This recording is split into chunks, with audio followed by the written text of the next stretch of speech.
The newly elected Pope, about to deliver his first address, hears a familiar bark. His eyes widen as he sees an elderly dog in the crowd. Abandoning protocol, he descends the stairs, leaving everyone bewildered. Tears stream down his face as he recognizes his beloved German shepherd, missing for 13 years. The square erupts in emotional applause. A story of faith, love, and redemption that will touch your heart breaking. Subscribe, leave your like, and comment where you're watching from. A bark echoes through St. Peter's Square, a sound that shouldn't be there, amidst the murmurs of expectation and the respectful silence of the crowd. The figure in white, standing on the historic balcony, freezes. Time seems to suspend itself in an invisible bubble. 13 years. 13 long years since that particular sound had last reached his ears. It could just be a coincidence, a cruel trick of fate. But the heart knows how to recognize what the mind insists on doubting. The new pope is about to deliver his first official address, a moment awaited by thousands of faithful who crowd the square below. The white smoke still lingers in the air, like a visual echo of the conclave's decision. The world awaits his first words as leader of the church. Cameras are positioned, transmitting a live feed to hundreds of countries. Everything follows the centuries-old protocol, meticulously planned. Until may that bark, that impossible bark. His eyes, previously fixed on the carefully prepared text in his hands, now frantically search the crowd. Impossible, simply impossible. The dog disappeared over a decade ago, when he was still just a young American priest in his seminary. How could he be here, now, at the most significant moment of his religious life? Silence falls over the square. The cardinals exchange confused glances. Something is wrong. The new pope, known for his unwavering composure, his discipline and formality, suddenly seems vulnerable, almost fragile. His hands tremble. The papers of his speech slowly fall, fluttering like autumn leaves to the marble floor. "Your Holiness." A cardinal approaches, concerned. "Are you feeling all right?" But the pope does not answer. His eyes finally find what they are looking for. In the crowd, an elderly dog, a German shepherd with a graying muzzle, looks directly at him. Just one among thousands of human faces, but the only one that truly matters in this moment. The animal's eyes transmit an ancient wisdom, the kind that only time and waiting can bestow. Without thinking, the Pope moves. He leaves the traditional balcony, leaving the cardinals speechless. His white cassock billows as he descends the stairs, moved by a force that transcends any protocol, any tradition. The crowd stirs, confused, trying to understand this unprecedented gesture. Security guards rush to accompany him, equally perplexed. Like a scene in slow motion, he crosses the corridors of the Vatican, passes through the imposing doors, and emerges in the square. The crowd parts, creating an involuntary path. The silence is deafening. The entire world watches, not understanding. Let's go back in time, 13 years ago. A verdant garden of the seminary in the United States. The young Father Thomas plays with his German shepherd, Max. The animal, then only 2 years old, jumps and barks happily, chasing a ball. Thomas laughs, his face illuminated by the simple joy of that moment. "Good boy, Max," he says, stroking the animal's head. "You're my best friend, you know." That night, a violent storm batters the region. Deafening thunder makes the seminary windows rattle. Thomas wakes up startled by an intense flash of lightning, followed by the sound of something breaking. Concerned, he goes to check on Max, who usually sleeps in his doghouse in the garden. But upon arriving there, he finds only the broken chain, swinging sadly in the relentless rain. Max has disappeared. The following days are a blur of desperate searching. Posters, calls, endless walks through the surroundings, calling the dog's name until his voice fails. Thomas I prayed, as he had never I prayed before, asking for a miracle. But days turn into weeks, weeks into months, and Max does not return. Life goes on as it always does. Thomas continues his religious journey, ascending the hierarchy of the church with unwavering dedication. His faith paradoxically strengthened by the pain of loss. He never replaces Max, never adopts another dog. That space in his heart remains empty, a wound that never completely heals. Years later, when the news of his election as Pope shocks the world, the first American to occupy the throne of St. Peter, many wonder about the look of melancholy that sometimes crosses his face, even in moments of great joy. Few know the story of the young priest and his lost dog. For most, he is just a devout man, serious, perhaps a little distant. No one suspects that beneath the papal vestments beats a heart that still feels the absence of a four-legged friend. And now, in this historical moment, the impossible materializes before his eyes. The Pope kneels in the square, ignoring the rising murmur of the crowd, his gaze fixed on the old German shepherd who, limping slightly, approaches him. Max. His voice, amplified by the microphone still on, echoes through the square, a question loaded with 13 years of longing. The dog stops, his brown eyes fixed on the man in white. A moment of hesitation. The whole world holds its breath. And then, as if a switch were flipped, the animal moves forward, his old body suddenly energized. He jumps, licks the Pope's face, barks happily. There is no doubt, it is Max. Tears stream down the pontiff's face as he embraces the animal. "You came back," he whispers. "You really came back." The crowd, initially shocked, begins to applaud. A wave of emotion spreads through the square, infecting even the most skeptical. Cell phones capture the moment, which will soon spread through social media like wildfire. On the other side of the square, an elderly Italian lady watches the scene with a mixture of contradictory emotions. Giana, a 78-year-old widow, recognizes the dog as Aldo, the animal she found abandoned and injured. Almost 13 years ago, she saved him, cared for him, loved him as part of her family. And now, seeing the scene before her eyes, she understands that her beloved Aldo had a previous story, a life she did not know. With hesitant steps, leaning on her cane, Giana approaches. The extraordinary scene. Security guards try to stop her, but the Pope, noticing her presence, gestures for them to let her pass. "This dog," she says, her voice trembling with emotion. "I found him many years ago near Rome. He was injured, frightened. I've taken care of him ever since. I called him Aldo." The Pope looks at the lady, his eyes shining with gratitude. "You saved my Max," he says, holding Giana's wrinkled hands. "How can I thank you?"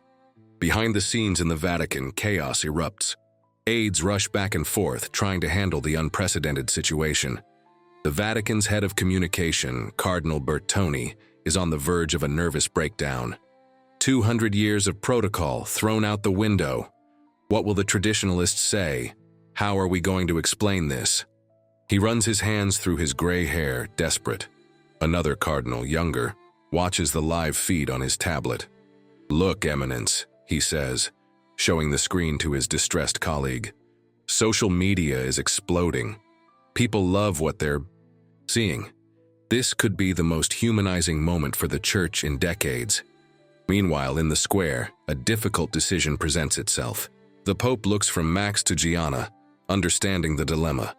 The dog belongs to both in different but equally profound ways.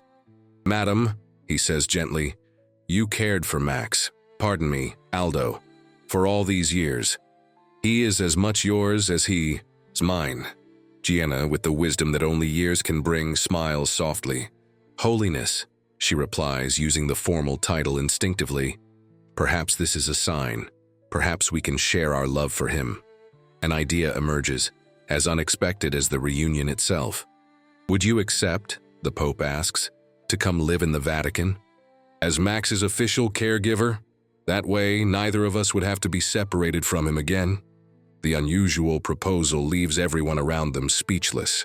A common citizen, living in the sacred corridors of the Vatican. There had never been a precedent for such a thing, but the Pope, in this extraordinary moment, is more concerned with what is right than with what is traditional. Giana blinks, stunned by the offer. "Me? In the Vatican? Holy Mother, what would my late mother say?" She laughs, a delicate sound like distant bells.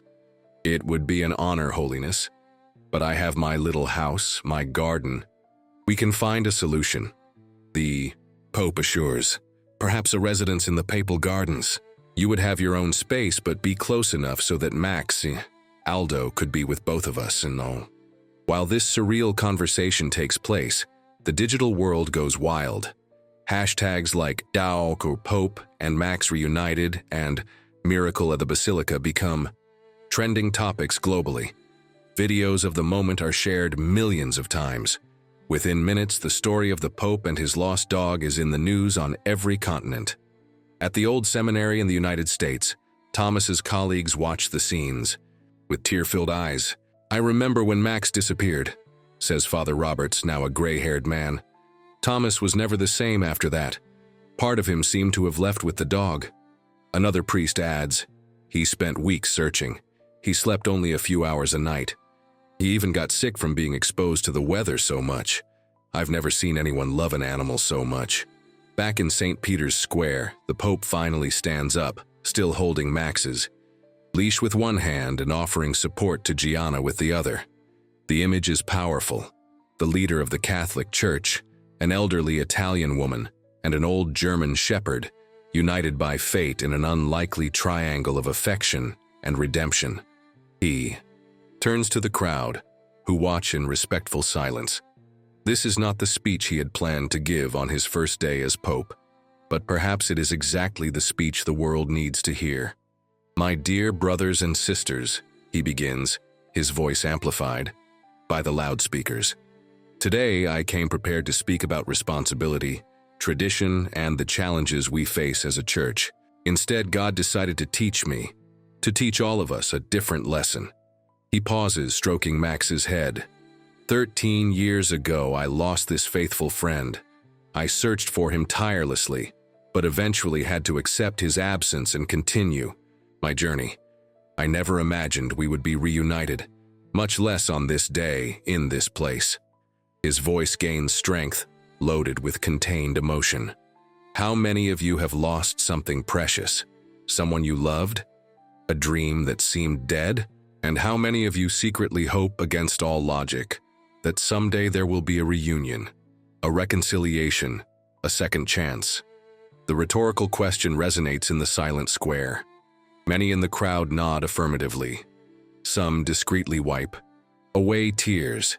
"This moment," continues the Pope, "reminds me that God works in mysterious ways, that the time we consider lost may, in fact, be merely preparation for something greater, that endings are not always truly endings."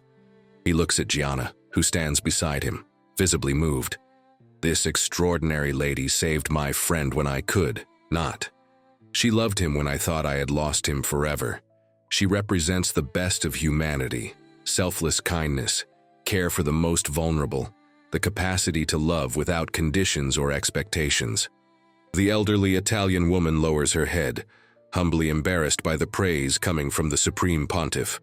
"In my first act as Pope," he declares, creating suspense in the square, "I would like to announce an initiative to promote the responsible adoption of abandoned animals and the care for our elderly, two vulnerable groups that often remain invisible in our fast-paced society." A murmur of approval runs through the crowd. On social media, the reaction is instant and widely positive. Even habitual critics of the Church find themselves touched by this humanizing gesture. In the days that follow, the story of the Pope and Max, now affectionately nicknamed Maxaldo by the faithful, captures the global imagination. Animal shelters in Rome report a 300% increase in adoptions. Volunteers turn out in record numbers for elderly assistance programs.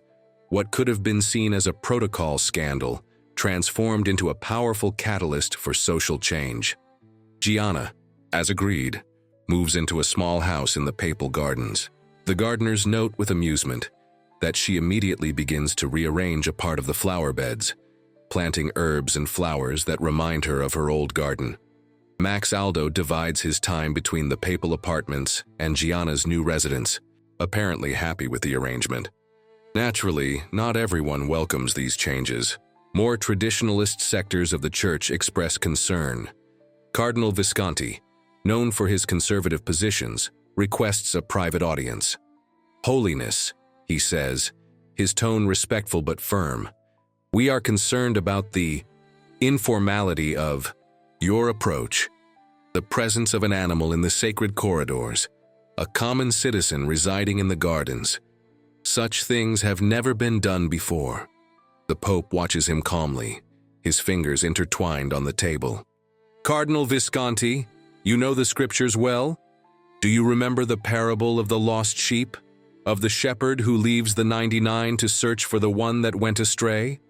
Certainly, Holiness, but our Lord did not care about protocols. When it came to showing compassion, the Pope gently interrupts. He touched lepers, spoke with women in public, violated the Sabbath rest to heal the sick. Each of these actions scandalized the traditionalists of his time. He smiles slightly. If a dog and an elderly lady are our biggest concerns, perhaps we are on the right path. Cardinal Viscanti has no immediate answer. Eventually, he bows in respectful acceptance. As you wish, Holiness. A week after the historical reunion, the Pope publishes an unexpected apostolic letter titled Creatura Dei, Creatures of God. The document, drafted with surprising speed, explores the theology of the relationship between humans and animals, citing everything from St. Francis of Assisi to modern scientific studies on the emotional benefits of pets. Animals, he writes, although they do not possess an immortal soul like humans, are part of the divine creation and deserve our respect and protection. The bond we form with them can be a reflection of the unconditional love that God offers us, and an opportunity for us to exercise compassion and selfless care. The letter causes a sensation in theological circles and is widely praised by animal advocacy groups. Some commentators note that this may be the first papal document in history, directly motivated by such a visible and emotional personal experience. Meanwhile, investigative journalists begin to reconstruct Maxaldos' extraordinary journey. During the 13 years of separation, the story that emerges is almost as incredible as the reunion itself. Apparently, on the night of the storm, Max fled in fright and ended up entering a cargo truck parked near the seminary. The driver, unaware of the stowaway, continued his journey the next morning, crossing several states. Days later, the dog jumped out of the vehicle at a gas station and wandered the roads until he was picked up by a family of Italian tourists. Delighted with the well-behaved German shepherd and unable to locate his owner, the seminary was hundreds of miles away. They decided to take him to Italy. Max lived with this family for a few years until the couple divorced. In the confusion of the separation, the dog fled again, ending up on the streets of Rome, where Giana eventually found him, thin and injured. It's almost as if he was trying to find his way back, comments an animal psychologist interviewed about the case. There are documented reports of animals traveling incredible distances to reunite with their owners. But crossing an ocean? That requires a series of extraordinary coincidences. The Pope, upon hearing the full story, sees in it more than simple coincidences. God's ways are mysterious, he tells Giana during one of their walks through the gardens with Maxaldo trotting happily ahead. Perhaps this small personal miracle has a greater purpose. Giana, whose faith is simple but profound, agrees. When I found him, he was so injured that I didn't believe he would survive the first night. I prayed to Saint Anthony, patron saint of lost animals. Perhaps he heard more than I imagined. Maxaldo's presence in the Vatican brings subtle but significant changes. Staff members note that the Pope, previously known for his almost austere formality, now occasionally interrupts meetings when the dog scratches at the door. "One moment, please," he says, allowing the animal to enter and settle on a special rug in the corner of the room. In moments of particularly difficult decisions, they observe that he often pauses to stroke the dog, as if contact with the old friend brings him clarity. Far from diminishing his authority, these small displays of affection seem to humanize him in the eyes of many. Giana, in turn, becomes a cherished presence in the papal gardens. Gardeners, guards, and even cardinals stop to chat with the friendly lady, who offers advice on medicinal plants and occasionally distributes homemade cookies. Her simplicity and practical wisdom win over even the most skeptical. 3 months after the historical reunion, the Vatican announces an unprecedented event, a special animal adoption day to be held in the papal gardens.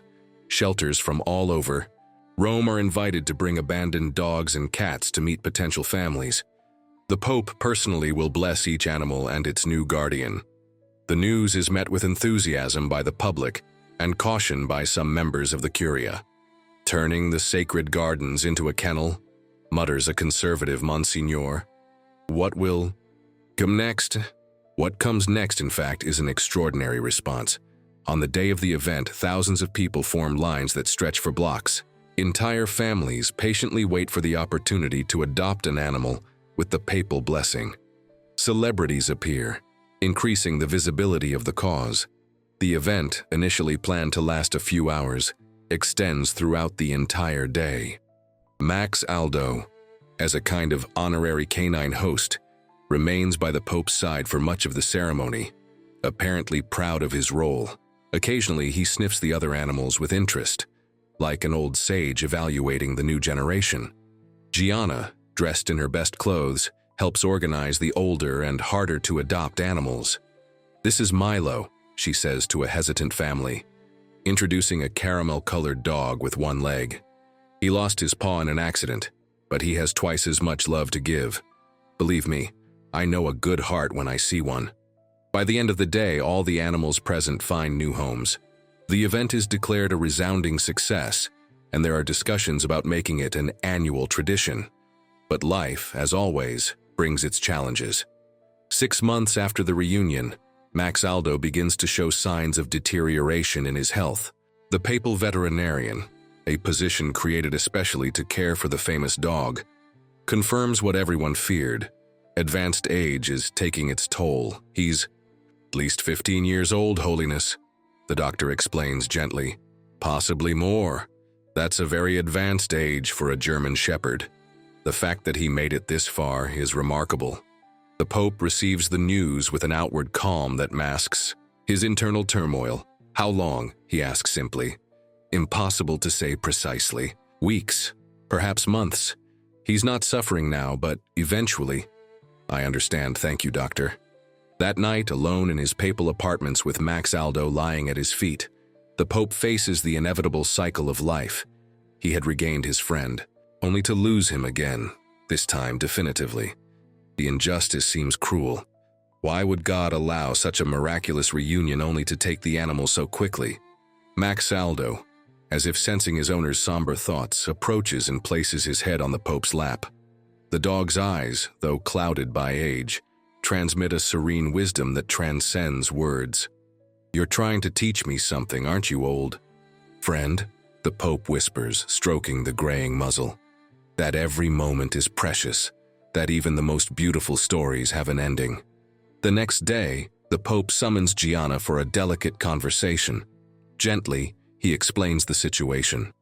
The elderly Italian woman receives the news with the dignity of someone who has already faced many losses. "That's how life is," she says, discreetly wiping away a tear. "We gain, we lose, and we move on. But love remains." Together, they decide to make Maxaldos' remaining days as comfortable as possible. The dog receives special privileges. He is allowed to sleep in the papal apartments, receives extraordinary treats prepared by the Vatican chef, and enjoys long walks in the gardens whenever his energy permits. The Pope, in a surprising decision, adjusts his schedule to spend more time with the animal. Some audiences are shortened, certain less essential commitments are delegated. Priorities are re-evaluated in light of the inevitable farewell that approaches. "Holiness," his secretary comments, concerned. "Some people are questioning these changes in your schedule." "Let them question," the Pope replies calmly. "When it is my time to give account, I doubt God will ask me about the meetings I held, but he will certainly be interested in how I treated his creatures in their moments of need." Weeks pass. Maxaldos has good days and bad days. On good days, he still follows the Pope through the corridors, limping but determined.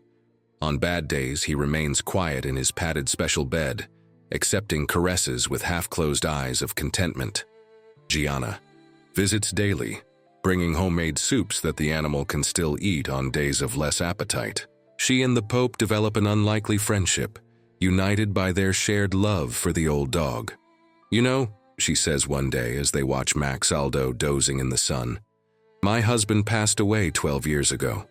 I thought I would never feel joy again. Then I found this dog and he brought purpose back into my life. Now I understand that he was a four-legged angel, sent to save us both." The Pope reflects on how the same animal saved his own life in different ways. As a young priest, Max taught him about pure joy and unconditional love. His loss taught him about faith in times of darkness.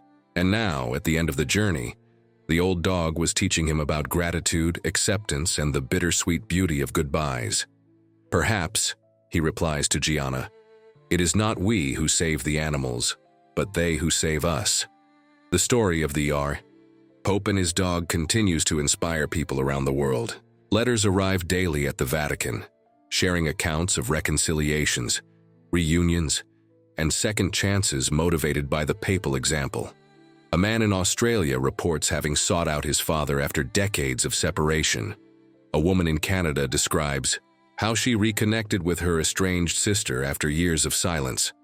"Look what you've started," says the communications secretary, showing some of these letters to the Pope. A true movement of reconciliation. The Pope smiles, but his eyes reveal a mixture of joy and melancholy. "God writes straight with crooked lines," he replies, even through the lines traced by canine paws. On a spring morning, Maxaldo cannot get up from his bed. His body, tired from age and the adventures of an extraordinary life, finally reaches its limits. The veterinarian is urgently called, but confirms what everyone already knows: the time has come. The Pope cancels all appointments for that day, something unprecedented in his pontificate. He and Giana remain by Maxaldo's side, stroking him gently, murmuring words of love and gratitude. The dog responds with looks of deep affection, his eyes still expressive despite the pain. "You were a good boy," the Pope whispers, his voice choked with emotion. "The best friend anyone could wish for. You brought light to so many lives," adds Giana, tears streaming freely down her wrinkled face. "Rest now, our brave angel." With a last soft breath, Maxaldo departs. His body relaxes, the pain finally absent from his old bones. The Pope and Giana remain in respectful silence, united in their shared grief. Later that day, an unusual decision is made. Maxaldo will be buried in the papal gardens with a small private ceremony. Never before had an animal received such an honor. But as someone observes, never before had an animal so profoundly impacted the Church. At the funeral, only a few people are present: the Pope, Giana, some closer cardinals, and staff members who had grown fond of the dog. The Pope offers a special blessing, his words echoing in the silent garden. "Lord, receive this your creature who taught us so much about faithfulness, forgiveness, and love. Through him, thou showed us thy loving face in ways we could not have imagined. May his spirit return to thee, source of all life, and may the memory of his passage among us continue to inspire acts of kindness and reconciliation." A small tombstone is placed with the simple words, "Maxaldo, faithful friend, bridge between hearts." In the days that follow, the Pope and Giana face their grief in different but complementary ways. He turns to prayer and contemplation. She to work in her small garden, planting flowers in memory of her canine friend. A week after Maxaldo's passing, the Pope holds a general audience in St. Peter's Square. Thousands of faithful await his words, many aware of the recent loss. When he appears on the balcony, there is a respectful silence. Everyone notices that he seems simultaneously more fragile and stronger, as only true grief can make someone. "My dear brothers and sisters," he begins, his voice clear despite the contained emotion. "Today I want to speak about a theme that we all face. Farewell, loss, goodbye." The crowd listens attentively. No one moves. Recently, as many of you know, I said goodbye to a very special friend. A friend who was miraculously returned to me, only to be called back to the Creator. In my pain, I questioned, why reunite only to be separated so quickly? He pauses, his hands gripping the railing of the balcony. the same one from which months before he had heard that fateful bark that changed everything. But then I understood. The true miracle was not just our reunion. It was everything that happened from it. The lives touched, the hearts opened, the reconciliations inspired by our little story. And I realized that sometimes God returns something we lost not just for our personal joy, but for a greater purpose that only time can reveal. His words touch many hearts. In the crowd, people discreetly wipe away tears. Some hug their companions. So today I ask each of you, is there someone from whom you have been separated? A lost friend? A distant family member? A love from the past? Perhaps it is time to seek a reunion. Perhaps, as I have learned, it is never too late to rediscover what seemed lost forever. The next day, telephone lines across Italy, and in many other countries, record a significant increase in calls. People seeking old friends, parents contacting children, siblings breaking years of silence. A wave of reconciliations inspired by a pope, an elderly lady, and an old German shepherd with two identities. Giana, though invited to remain in the Vatican for as long as she wished, eventually decides to return to her small house on the outskirts of Rome. "I need to return to my roots," she explains to the Pope during their last tea together. "But I will carry with me memories I never thought I'd have." They agree to stay in touch. The Pope promises to visit whenever possible, not as leader of the Church, but as a friend. Two hearts united by loss and shared love for a special being. A month after Giana's departure, the Pope receives a letter from her. Along with it, a photograph, a small German shepherd puppy in her garden. "This little one appeared at my door yesterday," she writes. "No one in the neighborhood knows where he came from. Coincidence? Perhaps. But I prefer to think it is a sign that life continues, that love never truly dies. It just takes new forms." The Pope smiles as he reads the letter, a mixture of emotions in his heart. Longing, joy, hope. He looks at the small tombstone visible from his window, shining softly under the Italian sun. "You keep teaching us, don't you, old friend?" he murmurs. "Even now, especially now. And somewhere, be it in the papal gardens on the streets of Rome or on a plain beyond human understanding, a canine spirit wags its tail, satisfied with its mission accomplished. Because some stories never truly end. They simply transform, like the seasons, like faith, like the love that remains long after the goodbyes are said. And in this eternal cycle of encounters and reunions, perhaps lies the most important lesson of all, that we are all part of something greater, all connected by invisible threads of love that not even time or distance can completely break. As the Pope and his dog showed us, sometimes the miracle is not just in the reunion, but in everything that happens from it. In the lives touched, in the hearts transformed, in the faith renewed when the impossible becomes possible, even if only for a brief and precious moment. And so, the story of the Pope and Maxaldo, a story of loss, reunion, and final farewell, continues to echo through the world, reminding all who hear it that, as long as there is love, there will always be hope. There will always be possibility. There will always be space for small miracles in a world that needs them so much.